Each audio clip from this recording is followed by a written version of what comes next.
together You're live. because it's important. We're live. All right. Hi, YouTube. Hello. How are you? Hope everybody's doing well. We are right now talking here on the Urban View. I'm sorry. Here on Urban View, channel 126, where the Lurie Daniel Favors show airs every Monday through Friday.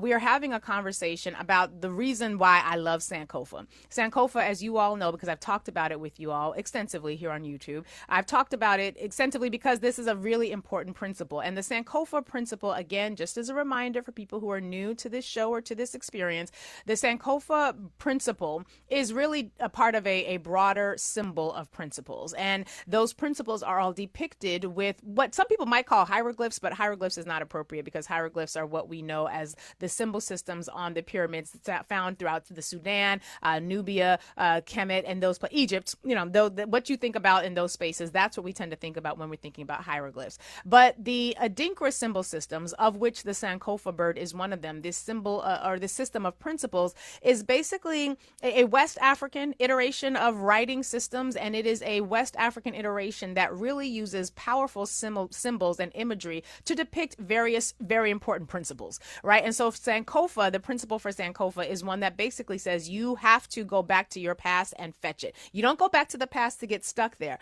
but you have to go back to the past if you are going to do any of the work of ensuring that you understand where you are today and ensuring where you're going into the future. Oh, Amina, Jonah is Jonah back? Because I want to make sure that okay, I just realized. So there may be limited moderation today. Y'all let me know if you see anything that needs to be addressed in the moderation situation and the YouTube channel, because Jonah is doing double duty today for our show and another show. So just saying that to say, if you notice anything in the chat of the YouTube channel that needs to be disclosed or needs to be blocked, just please block and move on, because the moderator is doing like double, triple, quadruple duty today. But it's going to matter a lot because we're going to be talking about fugitive slave laws today. And the reason I started with Sankofa is because everything that we are experiencing right now when it comes to the way that your president is attempting to basically flood black cities, predominantly black cities, and flood them with military apparatus, with the National Guard, and basically taking over local policing functions similar to what we saw happen in DC. It has, ever since it began happening, it's really sort of sat in my spirit as something very important for us to be reminded of, and that is the way that fugitive slave laws operated in this country. The reason I spend so much time in the history, other than the Sankofa bird, which tells us that we can't know where we are today, we cannot plan for our future tomorrow if we don't know how we got here. The reason I spend so much time talking about it is because white nationalists are very unoriginal. They are extraordinarily unoriginal. They had one plan that they've just sort of reiterated and adapted and adjusted in various ways, but they are wholly unoriginal. And what we are experiencing today in this Project 2025 America, while it feels very, and for some of us new, it feels very like, oh my God, a whole new level of evil that we're descending into. And where did all these horrible, evil, awful, terrible, no good, very bad things come from? And you are probably saying that. If you're probably saying that's because you did not read Project 2025, nor did you listen to people like myself who was telling you about Project 2025. It's felt like for 50, 11 years. That is not a problem for today. We are just going to have to be in a position where we recognize that what is happening right now has happened many times before throughout American history. We were not necessarily alive to experience it, and that's where we sort of quibble a bit when people say, we've been here before. No, our ancestors been here before. We new blacks, and I'm putting that in air quotes and being very facetious and tongue-in-cheek and utterly disrespectful of the term, so please catch that if you can. But we new blacks who were born or really came of age after integration was sort of solidly on the way. For a lot of us, we are experiencing things that, if you are not a student of history, feel very brand new.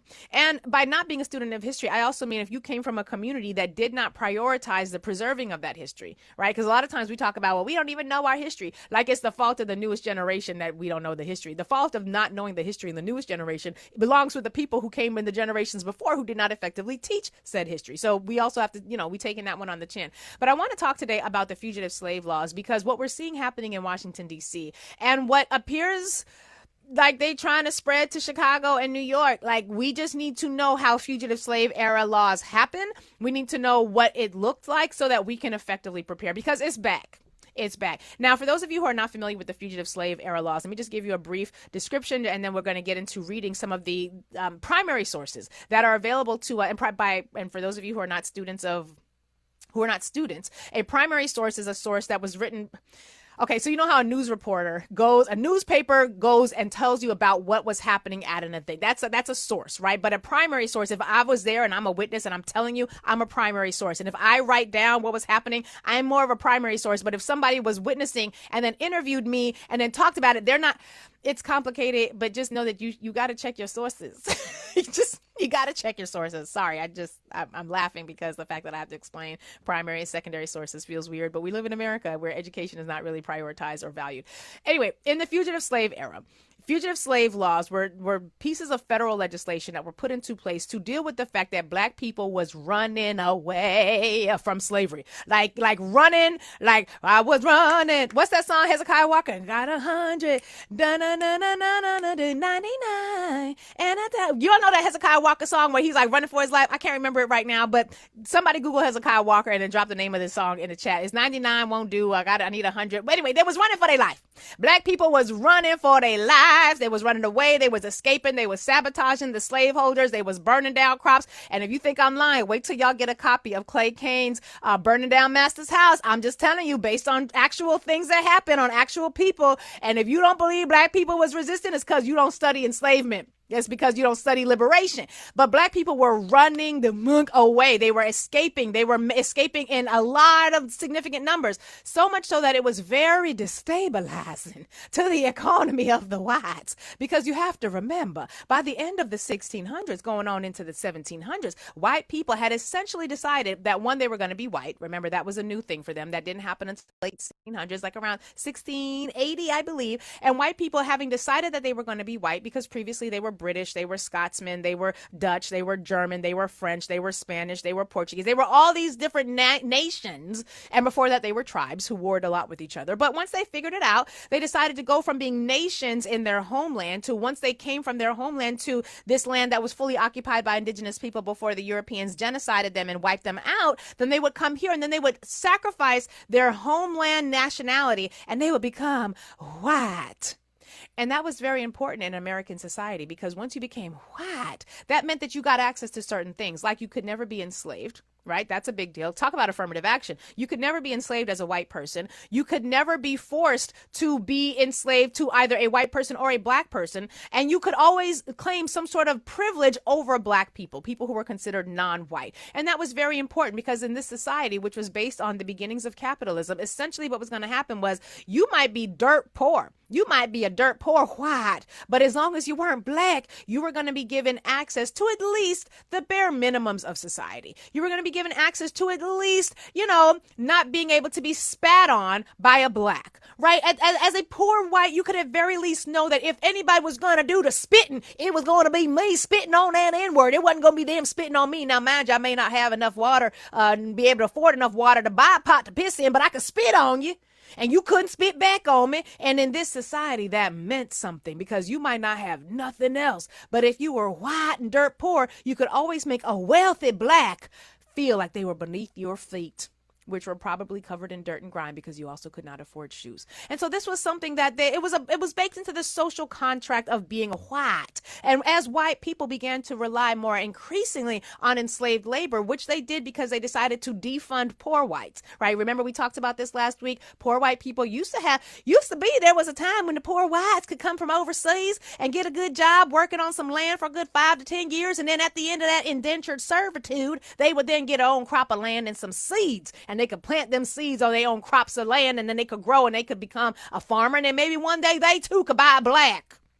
So you see, Jillian Michaels, it's not that only 2% of white people own slaves. It's that 2% of powerful white people own slaves. And similar to how like less than 1% of powerful white people today own social media or own corporations, but they got all the things that and everybody wants the things that they have. That's similar to how it works. So while yes, there were very few people who actually owned slaves, what you're also not remembering is that everybody wanted them and everybody's economy was impacted by it because just like today, how everybody's prices are going up now that migrants ain't doing the work, back during enslavement era, if you didn't didn't have a good slave foundation, a good slave plantation to rely upon to produce that cotton, to produce that sugar, to produce that tobacco, then it was going to have a negative impact on everybody's personal economy, because everybody's personal economy was tied to the success of the enslavement era. This was especially true after wealthy white people convinced poor white people to work against all of their economic best interests by supporting enslavement, which was a free labor system that was in direct competition with the poor whites. But apparently not educating poor people works really well for white Americans, because they were able to convince the whole lot of them that they should basically shoot themselves in their proverbial feet. So we're in a situation where at this time, because wealthy white people were no longer relying on indentured servitude, they had almost fully come to rely on enslaved labor of enslaved African people. And so when enslaved African people was like, we out, then basically it caused a lot of frustration. And not only that, but then enslaved black people would find themselves on the run. And then sometimes, occasionally, there would be a righteous who would help them out. And mean white people who were like benefiting from slavery were very angry at the righteous who were helping the black people to escape. And they wanted those righteous to stop. You stop helping those blacks escape, righteous. You're supposed to be with us. We're whites. And so this created a lot of consternation. It created a lot of problems, and it created a lot of economic turmoil, because you cannot have your economic system based on a group of people who are not going to work, especially when they're enslaved.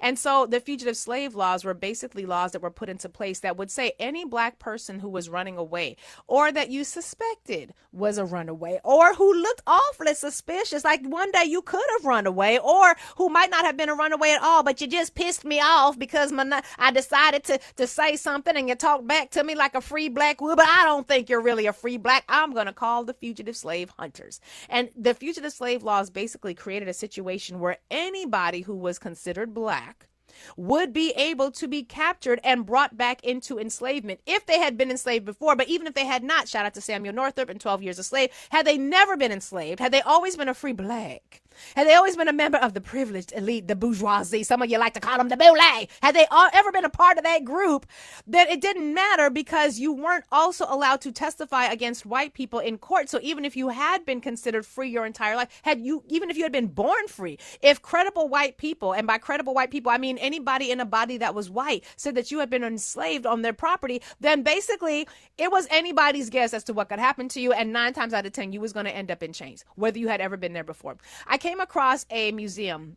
As I was doing some research, I wanted to talk a little bit about fugitive slave era laws, and I was trying to find some primary sources from people who had experienced the fugitive slave laws, sources from people who had either themselves been runaway or runaway enslaved Africans, or people who were helping and participating. And I came across in New York, we have this county, Chemin County, and because I'm also sitting as one of the commissioners on the New York State Reparations Commission, we have been exploring a lot of how enslavement was handled all throughout the state of New York, not just the city of New York, but all throughout the state of New York. And in Chemin County, in their historical society, they have this segment where they are trying to understand the role of history and the role of the future by connecting and looking at what was happening in their surrounding region. And what was happening in their region during the 1800s and the 1700s was a lot of black people was running away, because slavery in New York was big business. And in fact, I know we talk about the end of enslavement being like Juneteenth and whatnot, but the last state to actually formally end slavery was like New Jersey in like 1866. So like northeastern slavery was happening everywhere, but northeastern enslavement is something that often doesn't get a good look. And so I wanted to focus a bit on that today.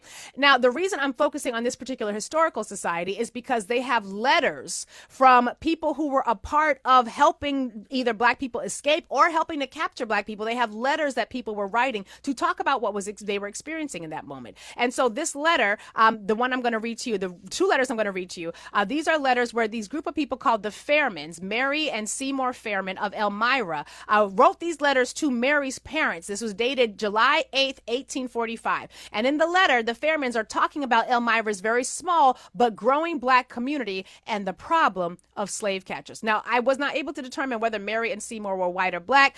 You can determine how you think of it as you will, or do additional bit of the research. And in fact, let me actually drop this link.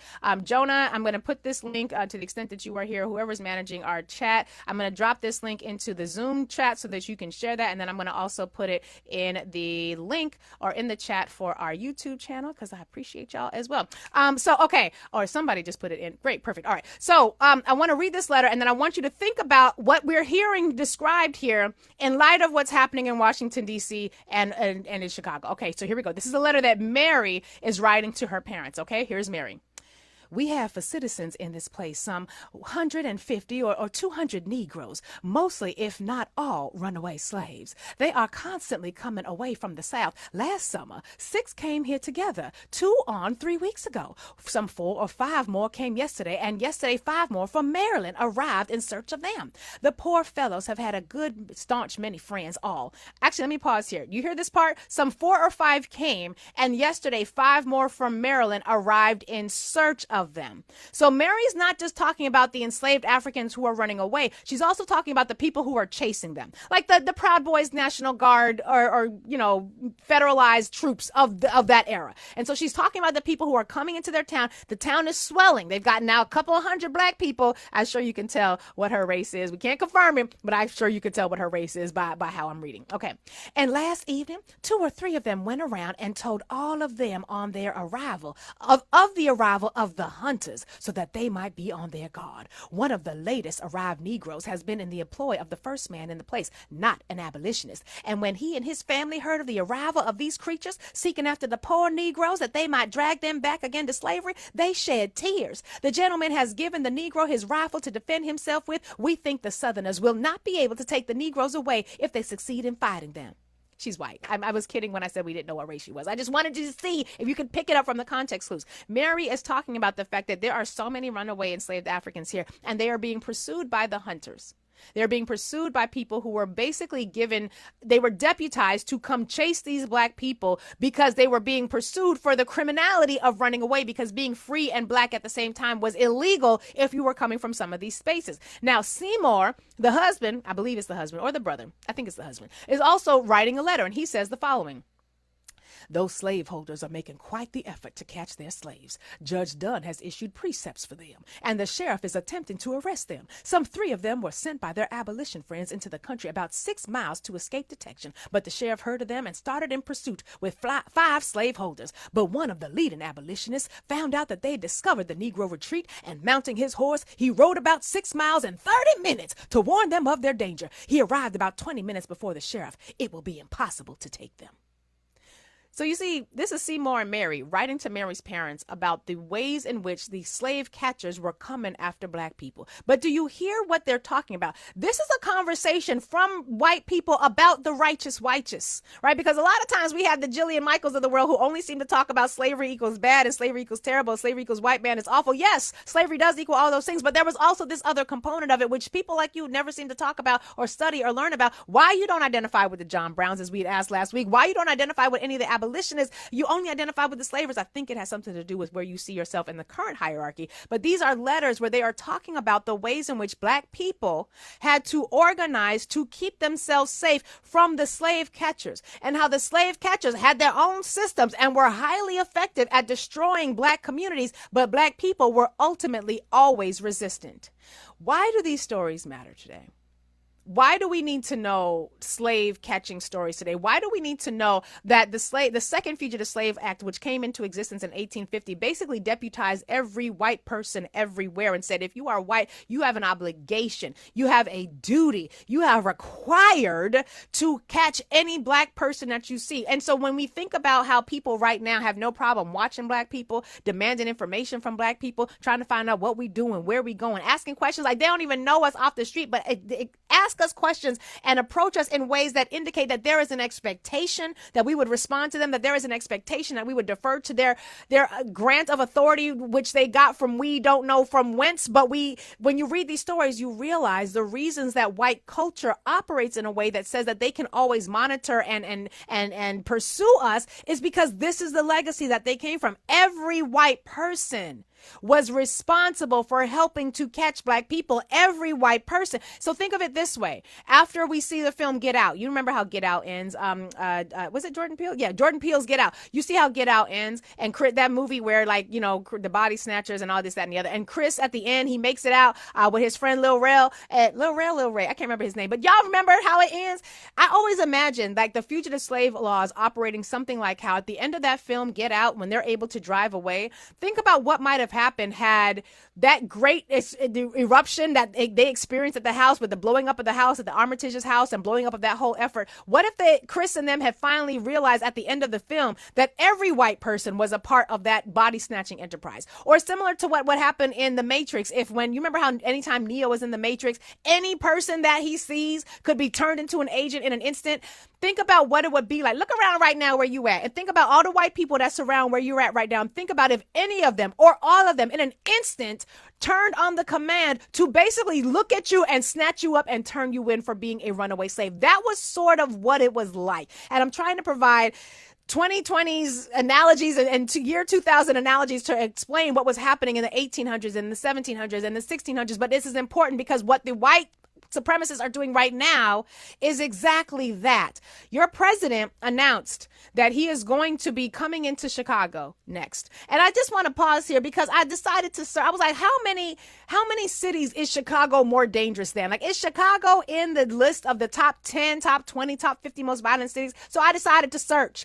I went to search where are the most violent cities. And for total crime, Illinois, the entire state of Illinois is not in the top 10 states for total crime. Like, not a single city in the state of Illinois is in the top 10. Memphis, Tennessee is in the top 10. Portland, Oregon's in the top 10. We got Detroit, Michigan, Seattle, Washington is in the top 10. Baltimore, Maryland, Denver, Colorado's in the top 10. Nashville, Tennessee's in the top 10. Philadelphia, Pennsylvania, Houston, Texas, San Antonio, those are in the top 10 for total crime. But then I was like, let me look at violent crime, because we keep hearing about Chicago, and every so often I'll get some troll in my comments talking about, well, you should do something about Chicago. You should do something about Memphis. You should do something about Houston or Nashville or Denver or Philadelphia or Indianapolis or Phoenix, because all of them cities are in the top 10. All of them cities are in the top 10 of the most violent cities. Even when it comes to property crime, Illinois ain't nowhere to be found, but Illinois, y'all got Chicago, and Chicago is hella black. And apparently that's all people need right now. According to the report, Chicago political leaders are now slamming suggestions made by Donald Trump late last week that he is now going to send National Guard troops to the streets of the Midwest metropolis. And this matters a lot because we don't seem to have a problem with violent crime in Illinois. Now, is there violent crime in Illinois? Of course there is. There's violent crime in every state of this union, but they're not even in the top 10 or 15. What is happening? Why? What is happening right now? According to the reports, NPR is reporting that earlier in August, as we all know, after the National Guard went out to Washington, D.C. to reduce crime and root out homelessness, despite the fact that all the statistics, including the Trump administration, which at the beginning of this year bragged about, right before he had his big boy birthday parade. Remember the big boy birthday parade? And he talked about how safe DC was. And he talked about how it was they had done such a good job at cleaning themselves up. Right after the big birthday parade, now all of a sudden, apparently it's bad. It's very bad. But the Trump administration and actual statistics that we rely upon all indicated that Washington, D.C. is at a 30-year low when it comes to violent crime. And we talked about this extensively. And the challenge that we're facing right now is that every black city that Donald Trump does not like is now basically at risk of becoming a fugitive slave capital, a fugitive slave territory, a territory where not only are the National Guard going to come in, not only are they planning to send the FBI and the Department of Homeland Security and all the other agencies that took over Washington, D.C., the Drug Enforcement Agency, our Arms, Tobacco, and Firearms Agency, all the agencies that have other jobs to do were redeployed to handle Washington, D.C. because somebody ain't have on their seatbelt. Or somebody, were you smoking outside? That, like, you reallocated hundreds of millions of dollars of policing apparatus to create a fugitive slave territory in Washington, D.C., and they have a 30-year low, and you skipped Memphis. You skipped you skipped all them cities in Republican-led states. According to the report, according to city data, Chicago has also seen a drop in its violent crimes, including a 30% reduction in homicide, a 35% reduction in robberies, and a 40% decline in shootings. And yet, we're in a situation where ain't nobody in Illinois calling for this. The mayor of Chicago ain't calling for this. The governor of Illinois ain't calling for this. And in fact, I think anytime you have a governor or a mayor that is trolling the president, you should just anticipate that it's going to be a fugitive slave territory declared in your state. And that's the part that we have to think about. Because as much as you may have, your community may have a healthy or an unhealthy relationship with your local policing apparatus, we the blacks have to think about what is it going to mean when we have elevated numbers of policing, militarized policing in our cities who are doing the work that we see what's happening in Washington, D.C. Now, arrests are increasing, but not because of violent crime. We're looking at petty theft. We're looking at low-level crimes that, quite frankly, the Metropolitan Police Department was perfectly capable of handling. But when this gets nationalized and we've got slave hunters, and I know people are going to, I ain't no slave. Okay, you're not a slave. Okay, I mean, I'm not trying to say anybody's a slave who's not a slave, but you ain't free. How about that? The unfree black hunters, if that makes you feel a little better. When the unfree black hunters come to get the black people who declare they free, but we ain't free, because if we was free, we could determine our own destiny, and we can't seem to quite figure that part out yet, although we're working on it. When they get to our communities, how do we keep ourselves safe? Should we be doing cop watches where, like groups like Malcolm X Grassroots Movement, shout out to them, comrades from long ages ago. Should we be monitoring and policing the police? Should we be doing our own community patrols so that, like our Jewish brothers and sisters in New York City, who they don't have to call 911 if they have a violent crime issue. They have their own policing entities. They don't have to call 911 for an ambulance. They got their own ambulance entities. They ain't got to call 911 for a hospital. They got their own hospital entities. That, to me, is what an independent community can do. But as these militarized plans to police our cities in racially disparate ways unfold, and it should not be a surprise to anyone, because this is literally in Project 2025. They had a whole ass chapter, and then parts of policing were spread throughout other chapters. How do we know? Because we read it. We discussed and we read it and we talked about it. And so should we be doing community patrols where we are policing ourselves and, getting them young boys off the corner? This ain't a good corner to be on right now. Not because you shouldn't technically be on the corner anyway, but because them boys is coming, right? Should we be clearing out the playground?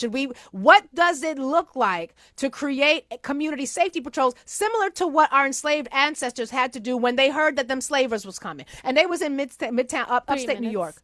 So when you think about the slave patrols coming and the fact that they had a relay system, they talked about how this man got on a horse and rode 6 miles in 30 minutes. And apparently that is very fast for a horse. I don't know, because I'm not a horse rider, but apparently he was speeding. He was speeding to make sure that the people who were already been alerted and told that you got to run now, they're making sure that they had enough time to escape. He only got there 20 minutes before the sheriff got there. What are the systems that we can create that will allow us to keep ourselves safe when the flood of militarized apparatus comes in? And not only the militarized apparatus, but also the militarized prosecution. Because in addition to sending the National Guard troops, they are also now going to begin transferring attorneys from the Defense Department to begin working as special U.S. attorneys, federal prosecutors in the District of Columbia. What's going to happen when the feds really become the feds and start taking over local prosecutions in your local municipalities? How do we respond to these things? I got a lot of questions. I don't necessarily have all the answers, but I know that in our history is where we can find the information that we need, because that's what they did. They went to their history to find what they need in order to oppress us again in this new era. How do we look to our history to think about what it is that we need in order to get free in this era?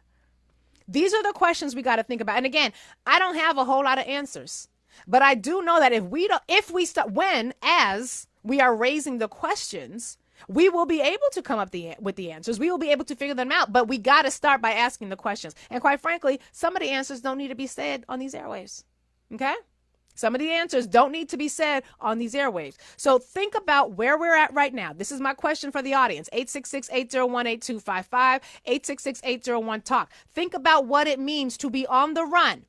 Think about what it looks like when we know the patrollers are coming.